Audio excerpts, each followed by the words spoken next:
भारत ने बांग्लादेश को दी जाने वाली माल ट्रांसफर सुविधा यानी ट्रांसशिपमेंट वापस ले ली है। ये खबर भारत और बांग्लादेश के बीच की है। आज की ताज़ा तरीन खबर ये है कि बांग्लादेश के जो ट्रेड मिनिस्टर है भाई घुटनों पे आ गए हैं और इल्तिजा पे इल्तिजा कर रहे हैं कि काइंडली ये जो फैसिलिटी है इसको दोबारा बहाल किया जाए। इसकी वजह से बांग्लादेश को सालाना 17,000 करोड़ का नुकसान होगा और लाखों लोग बेरोजगार हो जाएंगे। इंडिया जो है उसने ये जो ट्रांसशिपमेंट फैसिलिटी है जो कि बांग्लादेश को अलाउड थी कि वो अपनी गुड्स वगैरह एक्सपोर्ट कर सकता था किसी भी थर्ड कंट्री को। इंडिया के खिलाफ बोलने वाला मुल्क कोई इंडिया ने एक्शन नहीं दिया, बस एक दफ़ा बोला कि हिंदुओं का ख्याल रखे, ऐसा मत करे। लेकिन आज उन्होंने जब उनका कितना भी एक ही स्क्रू टाइट किया है तो वो रोने बिलकने लगे हैं। अभी तो अडानी इनको बिजली दे रहा है, अभी टेक्सटाइल इंडस्ट्री जो है सारी की सारी इंडिया में है। तो अब ये बांग्लादेश को समझ नहीं आ रहा कि उसने किस मुल्क से पंगा ले लिया। कौन सा एग्रीमेंट था इंडिया और बांग्लादेश के बीच और मोदी हुकूमत ने ये स्टेप क्यों लिया है? आखिर क्या वजह हुई कि कई बरसों से बांग्लादेश बहुत फायदा उठा रहा था लेकिन ये ट्रांसशिपमेंट की ये फैसिलिटी रोक दी गई? आप ये देखें कि इंडिया ने कई बार बांग्लादेश को सॉफ्ट नोट पर समझाने की कोशिश की, अपने ऑफिशियल्स को जो है वो बांग्लादेश भेजा, लेकिन बांग्लादेश को जो है वो अकल नहीं आई। बांग्लादेश ने खुद अपने पैरों पर कुल्हाड़ी मारी। अब देखें कि यूनुस ने जाके चाइना के अंदर किस तरह की स्टेटमेंट दी है जिसका रिएक्शन ये हुआ है कि इंडिया ने उनके साथ ट्रांसशिपमेंट एग्रीमेंट मुकम्मल तौर पर ख़त्म कर दिया। उनकी हर तरह से जो उनके तजारती रास्ते हैं वो बंद कर दिए। अब बांग्लादेश को $मिलियन का नुकसान उठाना पड़ रहा है। ने बांग्लादेश के ऊपर 39% टैरिफ लगा दिए। वो तो चलो ट्रम्प एडमिनिस्ट्रेशन ने उसको 90 डे का मोरेटोरियम उसके ऊपर लगा दिया है, लेकिन बांग्लादेश के लिए इकोनॉमिक चैलेंज तो बढ़ गया। और जिस तरह ये बात की जा रही है कि जब बांग्लादेश के जो चीफ एडवाइजर हैं मोहम्मद यूनुस साहब गए चाइना और वहाँ जाके कहा कि इनकी जो लैंडलॉक स्टेट्स हैं वो तो कुछ भी नहीं है और आप हमारे ज़रिए जो है वो समंदरों तक एक्सेस करें, तो ये एक मसला तो बनेगा। जय हिंद दोस्तों। बांग्लादेश में जब से यूनिट सरकार आई है तब से भारत से वो दुश्मनी करने पर तुल गए हैं और भारत के हरदम बुराई ही करने लगते हैं, लेकिन वो अपना औकात शायद भूल गए हैं। पीएम मोदी ने भारत से मंत्री भेजकर और बांग्लादेश में बहुत कोशिश की समझाने को कि भारत से दुश्मनी करने पर तुम लोगों को बहुत ज्यादा नुकसान झेलना पड़ जाएगा, लेकिन कहा जाता है ना, विनाशकाली विपरीत बुद्धि वही बांग्लादेशियों का हो गया है और यूनिट सरकार ने चाइना में जाकर भारत के बहुत ज्यादा बुराई की है। इसीलिए पीएम मोदी ने बांग्लादेशियों को उनके औकात दिखाना चालू कर दिया है और ट्रांसशिपमेंट यह बंद कर दिया है। यानी ट्रांसशिपमेंट का यह मतलब होता है कि बांग्लादेश इंडिया के एयरपोर्ट से या इंडिया के बंदरगाह से कहीं भी सामान एक्सपोर्ट कर सकता है। अब इंडिया इसको बंद कर दिया है, जिसके चलते यूनिट सरकार को $मिलियन घाटा लगा है और यूनिट सरकार घुटने के बल आके रो रही है। दोस्तों अभी तो ये ट्रेलर है, इंडिया अभी क्या क्या करेगा बांग्लादेश के साथ अभी तो पिक्चर बाकी है, क्योंकि इंडिया के बहुत ज्यादा वहाँ कंपनी भी है जो इंडिया में भाग के चली जाएगी और अब बांग्लादेश को भिखारी बनने से कोई भी नहीं रोक सकता। तो चल देखते हैं कि पाकिस्तानी पब्लिक और भी क्या कुछ बोल रहे हैं, बने रहिए वीडियो के अंत तक। तो कहता हूँ कि जो है जो ट्रेड वार है वो जो है फिर से बहाल होनी चाहिए और जो है फ्री ट्रेड होनी चाहिए, जितनी भी जो है हमारे सब कॉन्टिनेंट जो है उसमें होनी चाहिए, क्योंकि हमारे साथ डिफरेंट रिसोर्सेज है हर एक के साथ। सर देखें, इससे इंडिया का माइंडसेट भी पता चलता है कि एक साल से एंटी इंडिया के खिलाफ बोलने वाला मुल्क कोई इंडिया ने एक्शन नहीं दिया, बस एक दफ़ा बोला कि हिंदुओं का ख्याल रखे, ऐसा मत करे।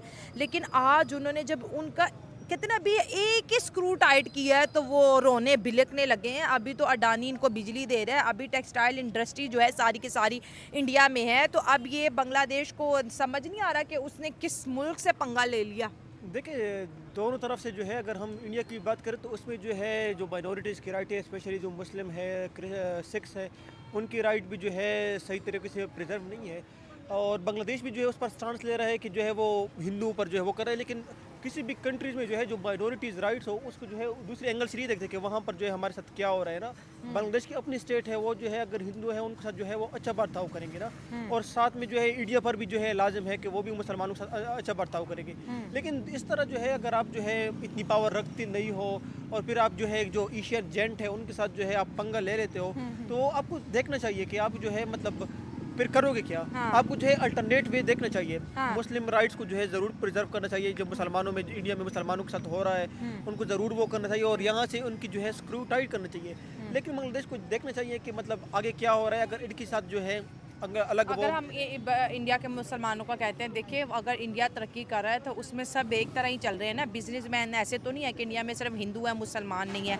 ऐसा भी नहीं है कि बॉलीवुड में हिंदू सिर्फ हैं और मुसलमान नहीं है। वो तो इक्वली ग्रो कर रहे हैं इंडिया में। जिसके पास टैलेंट है, हमने क्रिकेट में भी देखा टैलेंटेड मुसलमान आके खेल रहे हैं और बड़े बड़े स्टार बन चुके हैं। मसला ये नहीं है, मसला ये है कि बांग्लादेश और इंडिया की जो वॉर है वो बहुत बढ़ती चली जा रही है। मुझे लगता है जैसे आप कह रहे हो कि उन्होंने एक बहुत बड़े मुल्क को ललकारा है। इंडिया बहुत बड़ा ट्रेड मार्केट है, बांग्लादेश बहुत छोटे है। अब जैसे इंडिया ने उनके ट्रांसशिपमेंट फैसिलिटी बंद कर दी, कल इंडिया इनकी बिजली बंद कर देगा, टेक्सटाइल बंद कर देगा, तो ये मुल्क इस ट्रेड वॉर को बर्दाश्त कर सकता है। और क्योंकि शेख हसीना जब थी तब तक सब अच्छा चल रहा था।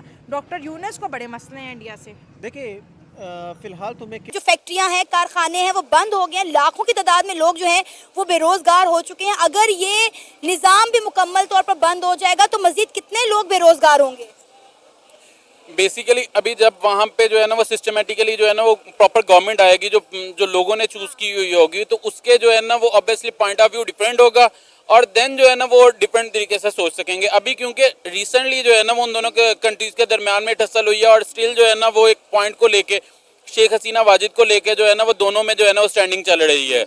लेकिन जब ही ये प्रॉपर गवर्नमेंट बनेगी और वो जो है ना वो वर्किंग कंडीशन में आएगी बांग्लादेश में, तो ये जो डिस्प्यूट है ना ऑटोमेटिकली रिजॉल्व होते जाएंगे। इवन क्योंकि इनिशियली जब पाकिस्तान और इंडिया का हुआ था, जब स्पेशल स्टेटस जो है ना वो रिवोक किया था, तो पाकिस्तान ने बहुत हार्ड स्टांस लिया था।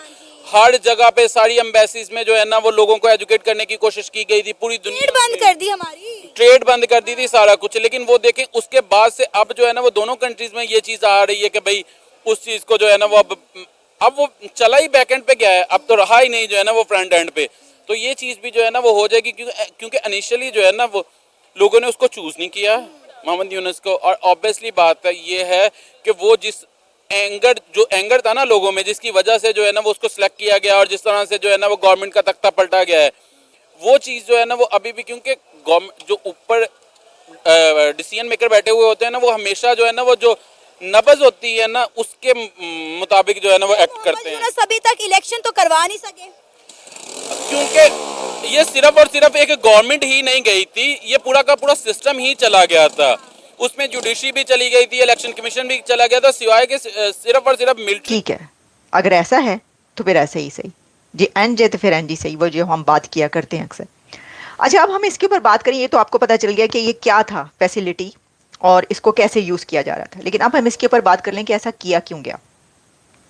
यानी ये कि मोदी हुकूमत की तरफ से या इंडिया की गवर्नमेंट की तरफ से ये स्टेप क्यों लिया गया। तो जैसा आप जानते हैं रणधीर जायसवाल, उन्होंने इसके ऊपर रोशनी डाली है। अच्छा, उन्होंने ये कहा कि पहले तो हम ये बताएंगे कि जो रणधीर जायसवाल हैं उन्होंने क्या बताया है कि उन्होंने ऐसा क्यों किया, लेकिन इसके बैकग्राउंड में क्या है कि ऐसा क्यों किया गया, इसके ऊपर भी थोड़ी सी बात कर लेंगे ना। बात तो देखें, कोई कंट्री जब कोई स्टेप लेता है तो वो बताता है कि भाई ये देखें ये इस वजह से था, इसमें ये हो रहा था, तो हम क्या करते हैं, हमें ये बंद करना पड़ा।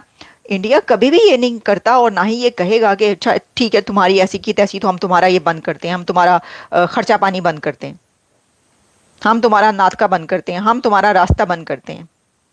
ये भारत नहीं कहेगा, कर उसने दिया है खर्चा पानी बंद। लेकिन उसमें यह है कि जो रणधीर जायसवाल हैं उन्होंने ये कहा कि जी ये जो है ना ट्रांसशिपमेंट फैसिलिटी, ये बांग्लादेश जो है export items by land route जो था वाया इंडिया, उसमें कहा जी बड़ा बैकलॉग है, इसमें हमें मसाइल हो रहे हैं, हमारे जो एक्सपोर्टर्स हैं उनको बड़ी प्रॉब्लम्स हो रही हैं, हम क्या करें। तो इसके ऊपर जो है वो उनका कहना था कि transshipment facility was extended to Bangladesh had over a period of time and resulted in significant जो बैकलॉग है at our airports and ports. तो उन्होंने कहा कि ये जो लॉजिस्टिकल डिलेज हैं एंड हो जाता है, बेरोजगार हो जाता है। 5,000 बंदे में से 2,500 बंदे की, और इंडिया और बांग्लादेश अपनी मार्केट भी लूज कर जाएगा।